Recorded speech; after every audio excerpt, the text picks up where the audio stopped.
Right,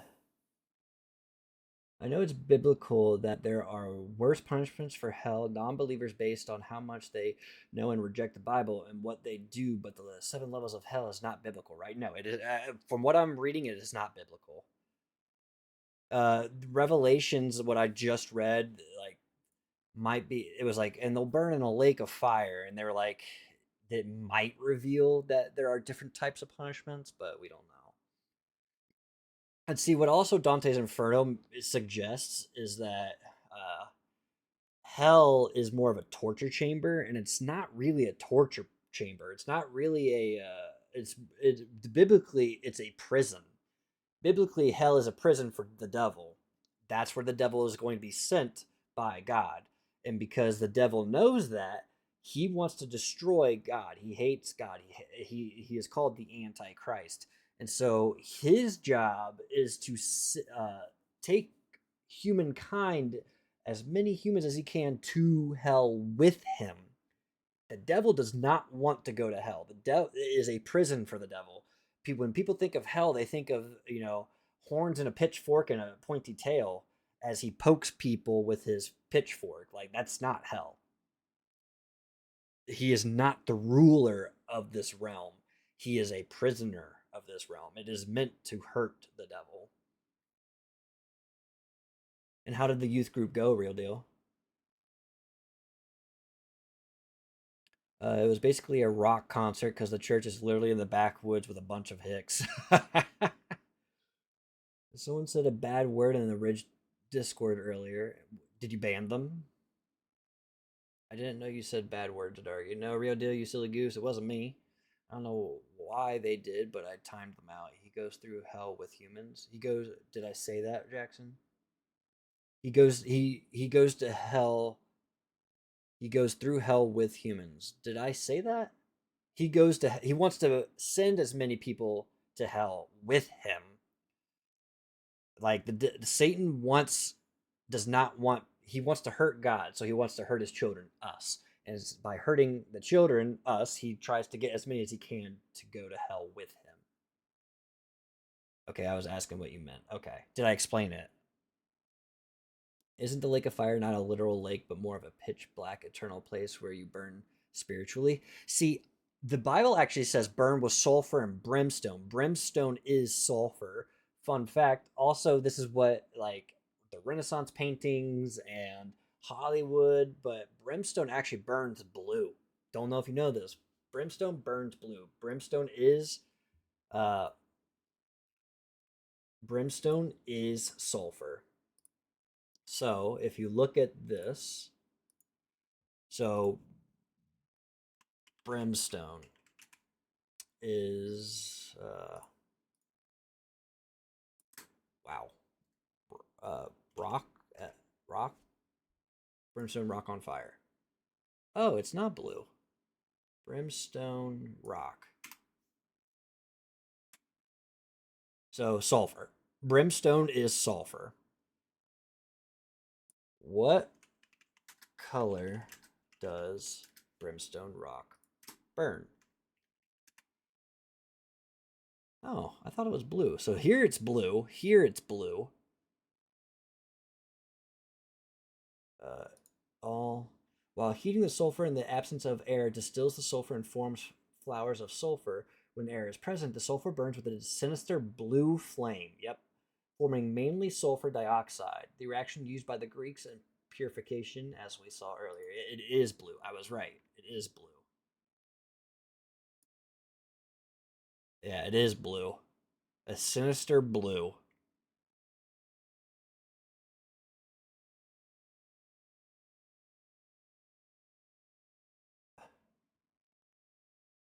And so Jesus said, Jesus talks about burning in brimstone.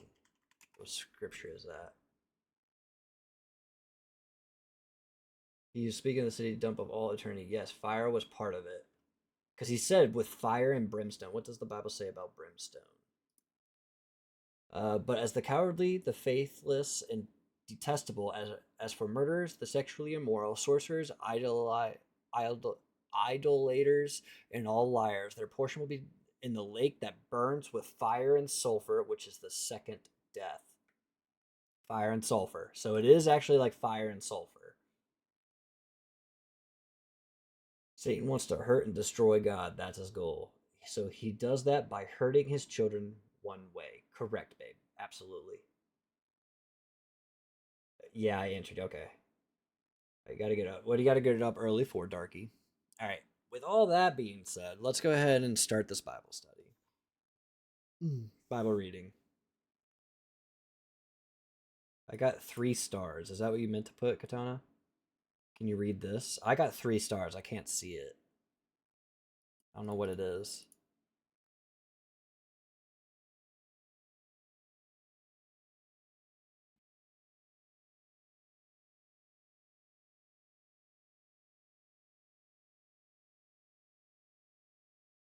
I thought the Bible started. No, dude, we're just having conversations. Be right back. Okay, Garrett. You see, even if like I don't know if anybody can see it though, because if I can't see it, Mod shouldn't be able to see it. My town's in the eclipse path of totality, and we're doing a festival, and I got to work at it. Oh, Garrett's actually going to that. Actually, they're going to Illinois. It starts at 8, and I got to be there early to set up. That sucks.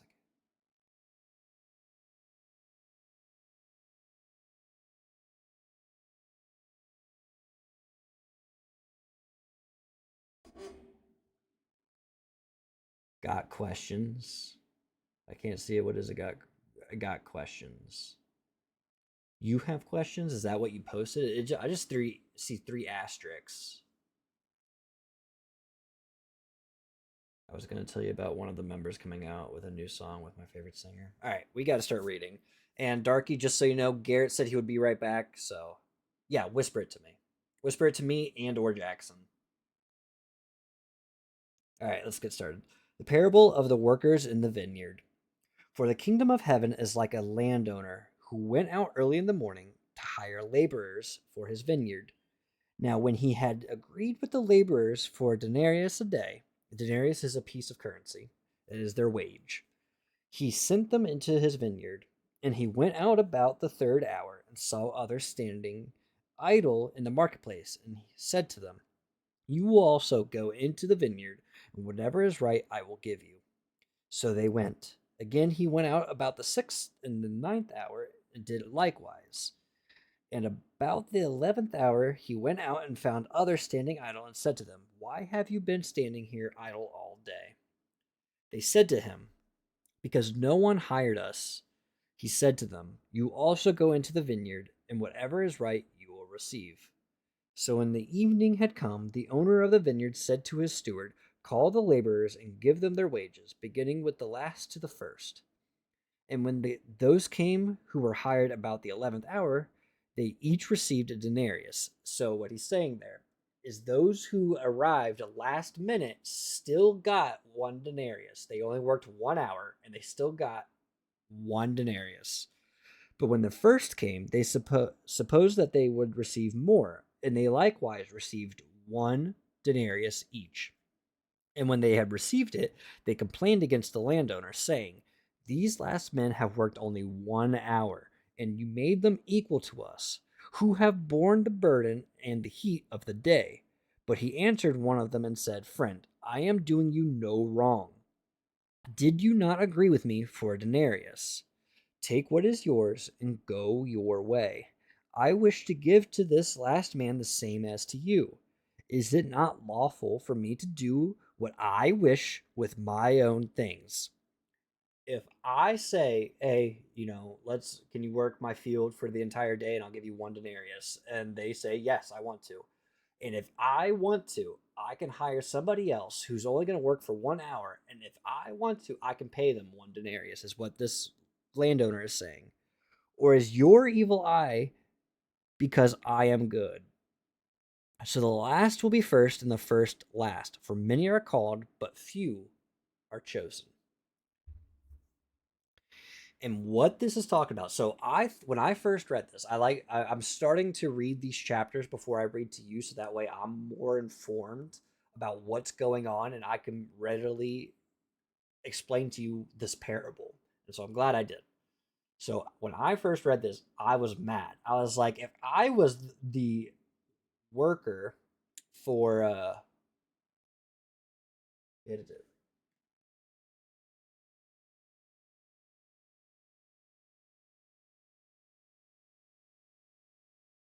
not a problem, babe. It's not a problem at all. So I was actually mad. I was thinking if I was the person who worked all day, I would be mad. In which means that this my boss is calling me evil for wanting to be paid fairly. And so I was like, if I would be mad if I saw somebody work for 1 hour and he got paid the same as me when I worked, 9 hours, 8 hours. And so reading into it, I actually found out what it means. It's actually very cool. So in the very beginning, it says, "For the kingdom of heaven is like the landowner who went out early in the morning to hire laborers." And what it's talking about is uh, the first workers complained that their wages were the same as those who had been hired late in the day. However, the landowner had not cheated them. Everyone received the agreed upon sum for his work. The early workers grumbled because they were evil in their outlook. Their master, however, was sovereignly generous. In the next context of Matthew, the workers with the contract represent Israel. The workers in the early hour of the day represents uh, Israel or Jewish people. They had the promises and the covenants that God always gave them. Those without an agreement represented the Gentile, anybody after the first hour, who would be made equal with the Jewish people when salvation became available to all through the faith in Jesus Christ. And so what it was is the landowner owner was Jesus Christ, is the representation of Jesus Christ, whereas all the workers were the population of the world. The early workers being Israel, the Jewish people who had a contract with God in the very beginning, the God that took them out of Egypt, the God that, uh, who brought them through the wilderness and did miracles with them and helped them conquer and helped them live and helped them gain things. Those are the first workers who had a contract with God because they are God's people. And then this landowner, Jesus Christ, came in and brought all these people in, brand new workers, and they were given the same exact thing as the ones with the contract with God. And that's what makes Jewish people angry is that and even in today's world, the Jewish people are like, "Oh, you think you have salvation through Christ and that makes me angry because you don't. Only God's people can have God." But it's not true. Christ himself came for everybody. Israel and Gentiles. Again, if you don't know, I've said this before on during our Bible studies that Gentile means non-Israelite. So you got Israelites and Gentiles, non-Israelites. Jesus came to save everybody. Facts, not an opinion. He is the one. Here's a little fun fact for you all, by the way. Jesus Christ is such an important figure in life, in spirituality, and in religion in general that almost all major religions refer to Christ. That's how important he is. They are so not, they are so false that they have to look at Christ and say that he is a part of their religion because they're trying to justify quotations justify their own religion. Muslims do it. They actually refer to Jesus Christ a lot. They actually believe he is a very important person when it comes to God, but they do not think that he uh, willingly gave his life for the sins of everybody. They do not believe that, but they do know that he is a very important person. Hinduism and monks, Buddhism. Buddhists say that Jesus Christ was a Buddhist because they know that he is a very important figure, but they want to justify their own false religion by claiming Christ as their own. And it just doesn't work like that. They understand how important he is, and they just want to justify their wrong beliefs. Moving on. Uh, Jesus a third time predicts his death and resurrection. It's almost as if he's God. Now, Jesus, going up to Jerusalem, took the 12 disciples aside on the road and said to them, Behold, we are going up to Jerusalem, and the Son of Man will be betrayed to the chief priests and to the scribes, and they will condemn him to death and deliver him to the Gentiles to mock and to scourge and to crucify. The Gentiles, those he came to save, the Gentiles, both religious leaders, Israel, and Gentiles, will mock and scourge and crucify. And the third day he will rise again. Greatness is serving. Then the mother of Zebedee's sons came to him with her sons, kneeling down and asking something from him. And he said to her, What do you wish? And she said to him, Grant that these two sons of mine may sit, one on your right hand and the other on the left, in your kingdom. But Jesus answered and said, You do not know what you ask. Are you able to drink the cup that I am about to drink, and be baptized with the baptism that I am baptized with? They said to him, We are able. So he said to them, You will indeed drink my cup and be baptized with the baptism that I am baptized with.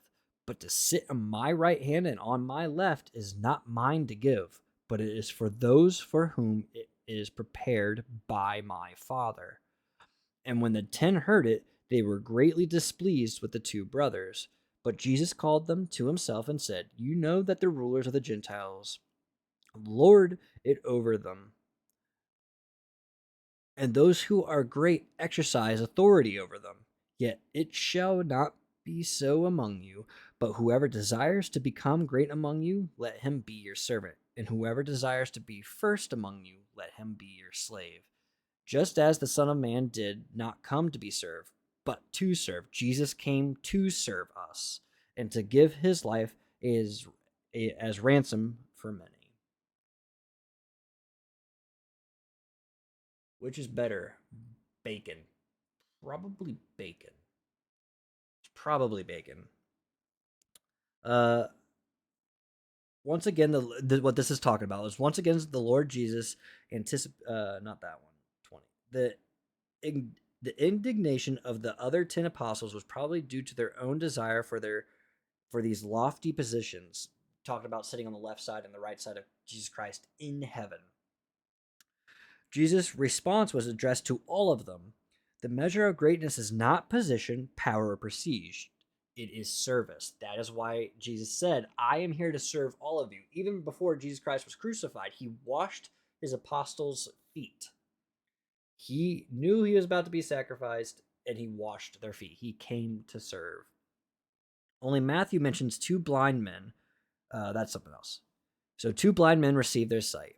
Now, as they went out of Jericho, a great multitude followed him. And behold, two blind men sitting by the road, when they heard that Jesus was passing by, cried out, saying, Have mercy on us, O Lord, Son of David.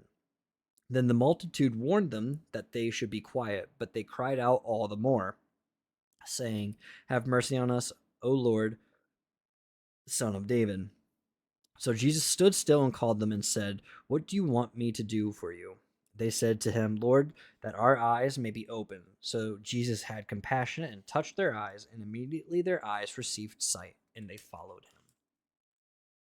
And that is the end of chapter 20. That was chapter 20.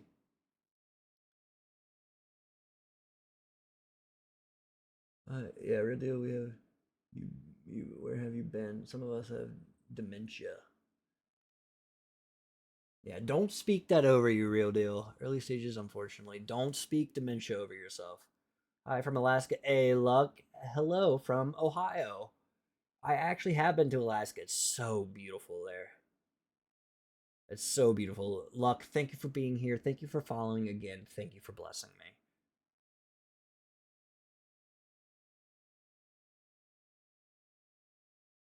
Which is a state you forgot existed. That's where Darky lives. I was watching some Muslim and Christian debates, and it's kind of crazy how much they don't make sense once you look at it. Actually, yeah, I actually watch those a lot on like YouTube Reels, Jackson. I watch this one guy who was Muslim and actually is Christian now, and so he understands Arabic, which is really stupid. So here's one quarrel with the Quran: is God had all these methods with the Old Testament. You have to, sacrifice and you love and be protected, and then he also, even in the Old Testament, said a prophet is coming. Enter Jesus. Then you have all these, show love, show compassion, show mercy, show, you know, uh, always give, always forgive. And then the Quran comes, and then even Jesus came for everybody. He came to save everybody. And then the Quran comes and says, "Oh, you can only read the Quran in Arabic, even though we wrote the New Testament, and even though we wrote the Old Testament in Greek, we wrote the New or Hebrew." We wrote the Old Testament in Hebrew. We wrote the New Testament in Hebrew and Greek and other languages. But now we're going to make a third book, and it's only going to be able to be read in Arabic. It is only perfect in Arabic. Like, why? It makes no sense. Like, why would God do that? Then the Quran talks about killing anybody who is not Muslim. So Jesus came to uh, talk about peace and love and all these things. And now all of a sudden, okay, now you got to go murder and kill. It contradicts. And again, Muslim believes in the Old Testament and the New Testament. Please be clear on that. They do believe in those things, but they take out what they don't like because it contradicts what they're doing. And so it just makes no sense. It's not my fault that there's two forgettable I states right next to each other. Whoever made the poll, what do you mean? That's what I'm saying. Kind of garbage poll. The only thing I ever comes close. Pickles are only good sometimes. I love pickles. Actually, sometimes. I would agree with you, Darky. Sometimes. Depends on what they're on.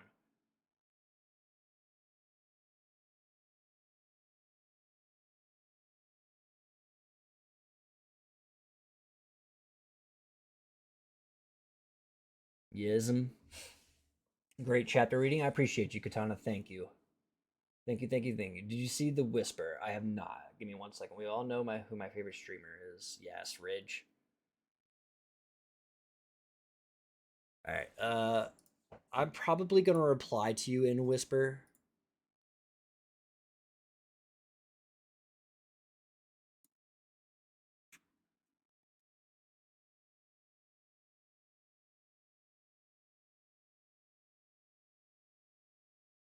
As well as known as Outer Darkness. Okay, these all seem to be different references to the same thing. Hell, the lake of fire, and outer darkness are all terms describing the final destination of those who reject Christ.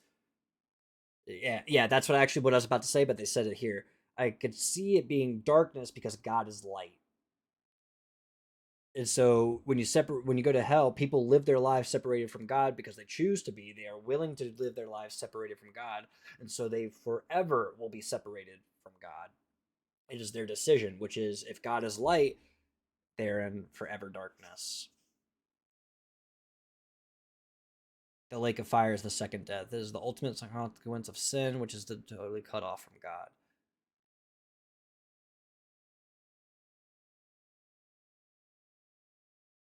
Yeah, that makes sense. That makes sense. All right, chat. With that being read, I really did appreciate this. We typically do more chapters, but I do have to do some things after stream today, so I cannot do another. I cannot do another chapter, but we typically do. We do typically do multiple chapters, but this is my NKJV Study Bible. This thing is awesome. I like it. They got pictures. They got pictures in the Bible of biblical things. Like they got maps and whatnot. Like and like they'll have like a pot or something, a picture of a pot, but they got pictures.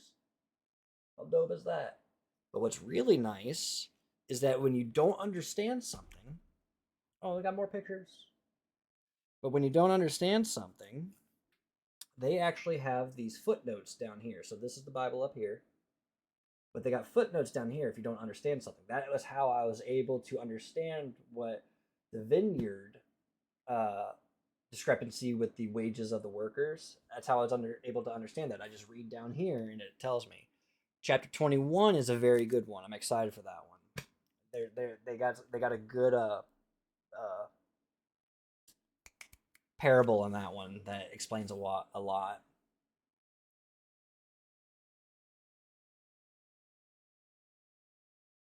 Nice. Hey, Luck, I appreciate you being here, Luck. Thank you for being here. Thank you for being a part of this. Thank you from Ohio to you, Alaska. That is dope. I've been there once. I loved it. It was beautiful. And I hope you are having a blessed day. If you need anything, please, can somebody post the Discord? If you need anything, reach out to the Discord because this is